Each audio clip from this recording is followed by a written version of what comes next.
மேட்டூர் அணையிலிருந்து டெல்டா பாசனத்துக்கு தண்ணீர் திறக்கப்பட்டுள்ள நிலையில் கடைமடை வரை தண்ணீர் வந்து சேரும் வகையில் அரசு நடவடிக்கை எடுக்க வேண்டும் என விவசாயிகள் கோரிக்கை விடுத்துள்ளனர். ஏற்கனவே குறுவை கைவிட்டப்பட நிலையில் சம்பா சாகுபடியை சிறப்பாக செய்யணும். அதே நேரத்தில் பின்பற்ற குறுவை என்று சொல்லக்கூடிய தாமதமாக செய்யக்கூடிய குறுவை ஒரு 30,000 ஏக்கர் அளவிற்கு நாகப்பட்டினம் மாவட்டத்தில் செய்ய இருக்கிறாங்க விவசாயிகள்.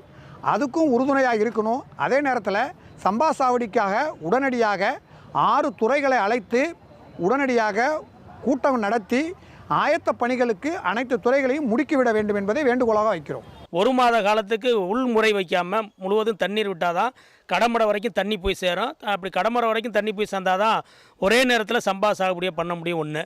இரண்டாவது, மத்திய கால ரகங்கள் நெல் ரகங்களை பூரா வேளாண்மை வங்கி டெப்போக்கள் மூலமாக அரசாங்க மானிய விலையில் தடை இல்லாமல் தங்கு தடை இல்லாமல் தட்டுப்பாடு இல்லாமல் விதை நெல் விவசாயிகள் வழங்குவதற்கான அந்த நடவடிக்கை எடுக்கணும். தமிழ்நாடு அரசு இந்த வருட சாகுபடிக்காக மேட்டூர் அணையை திறந்திருக்காங்க.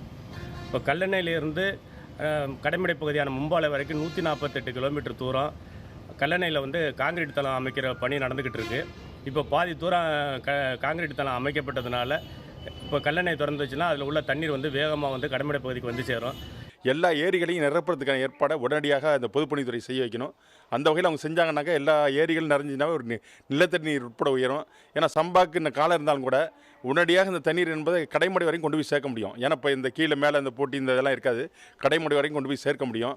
அதனால் பல இடங்களில் தூர் வர வேண்டிய இடங்கள் பாக்கி இருக்குது, செய்ய வேண்டிய வேலைகள் இருக்குது. அது எந்த தடையும் இல்லாமல் உடனடியாக போர்க்கால அடிப்படையில் அதெல்லாம் எடுத்து கொண்டு போய் சேர்க்கிறது நல்லது. உடனுக்குடன் செய்திகளை தெரிந்து கொள்ள சன் நியூஸ் பெல் ஐகானை கிளிக் பண்ணுங்க.